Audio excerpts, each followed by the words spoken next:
What's the most interesting thing about picture books is the fact that you can have a picture book that is just purely pictures, no words needed. So this brings me on to my third project for this module.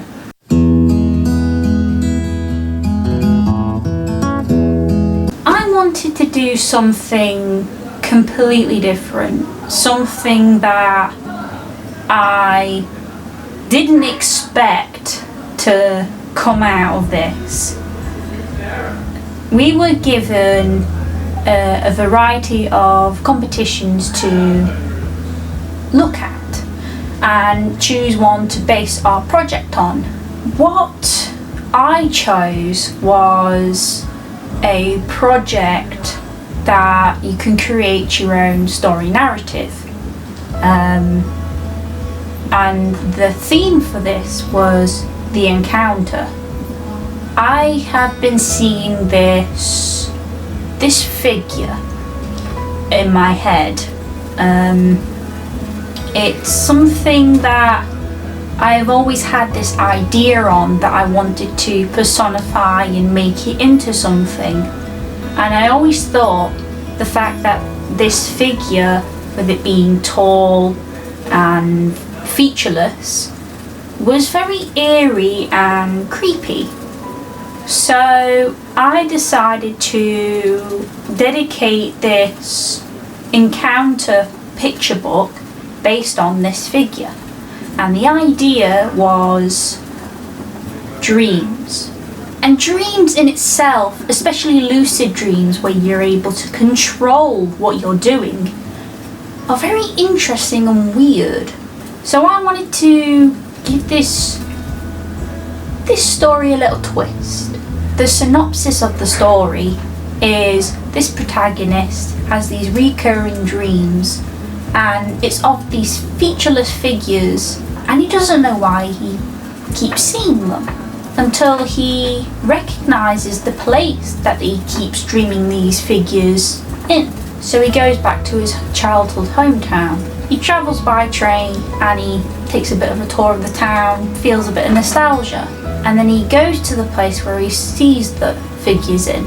And the twist is that it was never a dream, it was a vision. I wanted to show you how I tackled what I wanted to do for this project. So at first, what I normally do when I get stumped about something is I look at the definition of the theme and then work my way from there. So here is the figure that I keep seeing in my head. Just this tall, lanky, featureless figure. So this figure in particular as well is inspired by the Slender Man. If you're not familiar with Slender Man, he actually was originated as a Photoshop competition. Someone photoshopped an unusually tall man with no face with a bunch of kids, and the lore has it is that this tall figure known as Slender Man kidnaps kids. And then as it became more popular, so many things were added to it. And it's also known as a creepypasta. A creepypasta is basically fictional creepy stories. So I was also inspired by this game called I Remember This Dream. This game I watched a YouTuber play and it heavily inspired the story. And they have this reoccurring dream about them getting lost and being chased. So then here is a brief idea of what I want the picture book to be about. Tall figures, foggy grass plain. Protagonist is from a small village but moved away for work, comes back to small village to discover the origin of their reoccurring dreams, remembers the place where the figures are in from a childhood memory. Something happened to the protagonist as a child in the grassy plains. The colour scale is grayscale with one prominent colour, a metaphor for either bullying, abuse, or anything that people can relate to. So it's pretty much a metaphor. The protagonist represents you, the viewer, and the featureless figures represents this issue, whether it's bullying or something else. So here's my synopsis of the story, which is pretty much what I've just summarised, and here's my storyboard roughly. Obviously the back and the covers here, and just a brief layout of what it looks like. The minimum requirements for this project in particular, not necessarily the actual competition, is a minimum of 5 double pages, which I have done, because this story is very long, so I don't have enough time unfortunately to make a full thing. So here is my genderless character, and it started out as in this style,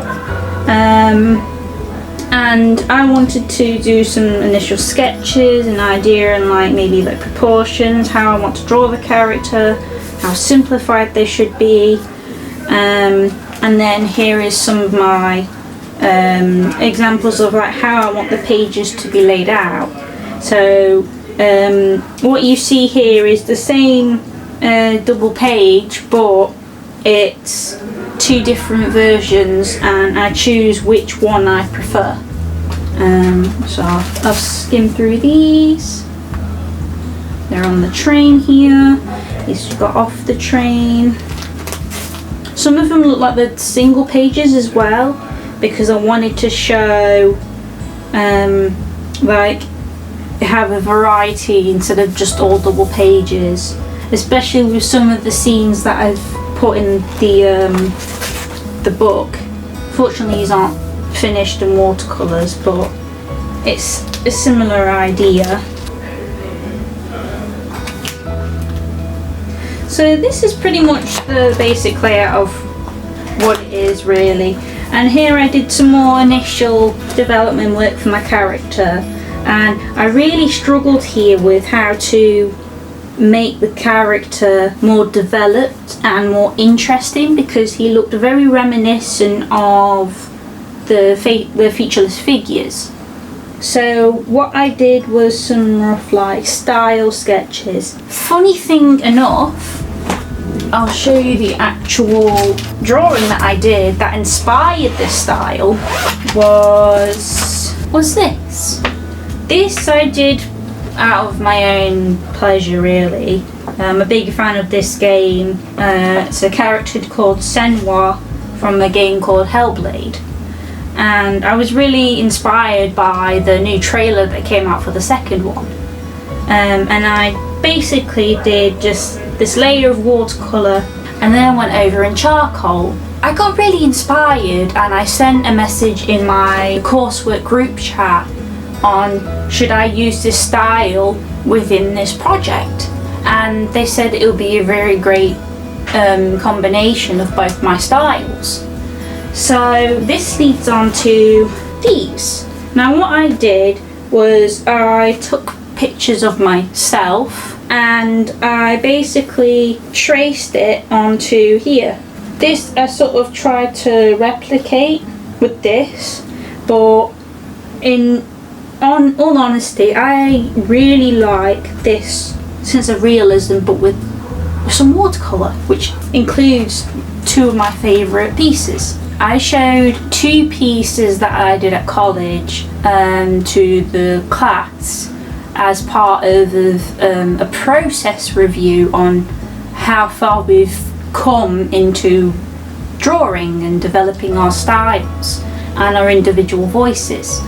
And this one in particular, which is a piece that I did which involved using coffee, salt and glue to give the image a bit more of a texture.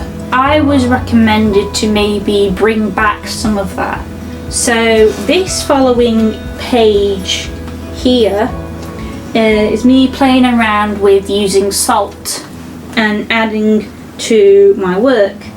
These are done in pepper, and that's also salt there, and then I used a bit of parsley here to maybe see if I can add a bit more leafy texture. Now the parsley, because it just, as you saw, it just falls, so that didn't really work out. I kind of really like the pepper, but I used that in a different way. But I really like the salt effect, especially how it makes the watercolour itself. Like, I don't know, there's something to it that makes it very, like almost it's like either like a snowy effect or a starry effect. But it's very interesting because the salt absorbs the moisture, and it's very interesting. It's beautiful. These buildings were inspired from my actual childhood and growing up. This was based off of my old school, and this was the old post office that used to be where I used to live. And this is a supermarket based off of somewhere where I live now. A lot of it was based on what I remember as a kid and looking at reference images of these places. And part of it was I needed to develop my buildings a lot better, look at the landscape as well. Originally, when we went in for the review, what I did wasn't exactly the best, but the idea was there. I passed on a bit of like the synopsis of the story of this picture book, and I showed my images that I did so far. A lot of feedback was very positive. The only thing that I had was develop the buildings better, which, as you saw, I looked at reference images and looked at things that I remembered from my childhood. I had a collection of reference images that I got from the internet, looked at those and studied the drawing. I simplified it to the best I could because I didn't want to take away from the character itself. Another thing was develop my character a bit more to make it look a bit more different. Here are my final images, my final 5 images for this project. So far, my favourite of the final 5 images that I've done is the train platform one, where the character looks like he's just got off the train and the train looks like it's leaving behind him. The reason why I love this one so much is the fact that the background itself, which I did separately, all the images that I did to compile this one image was all done separately. So I layered them, and I really love how the background looks like it's snowing, and it looks very warm in a really strange sense. I love the combination of the simple style in contrast with the realistic looking face. The style itself is very interesting, and I think I'll have a look at this in my future projects in maybe next semester. My least favourite image would have to be the first double page. I think part of it is because I went home for Christmas. I left a certain charcoal pencil behind, and I had to work with what I had at home. And when I was doing the face, there's something about it that it looks very hidden, it looks very faded, nothing stands out. The fact that the character is sleeping as well, there was no features for it to stand out. It was just all one colour, and it looked like a mess. Not only that, the the original reference image that I took a picture of, the shadows weren't as defined in the reference image compared to what I actually drew. So there was also that. I took ages on the nose because I just couldn't get it right. So what I found from this specifically is to make time go a bit faster is I'm definitely going to keep with the technique of layering my images and doing everything separately instead of doing everything all in one go. So I hope you've enjoyed this video and I'll see you guys next time. Stay thirsty.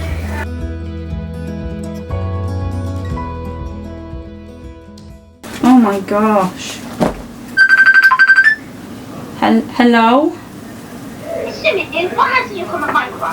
Oh, yeah, I'm really sorry. I said I would, but I didn't realise like how long it would take me. So. You're missing out my class. I'm sorry.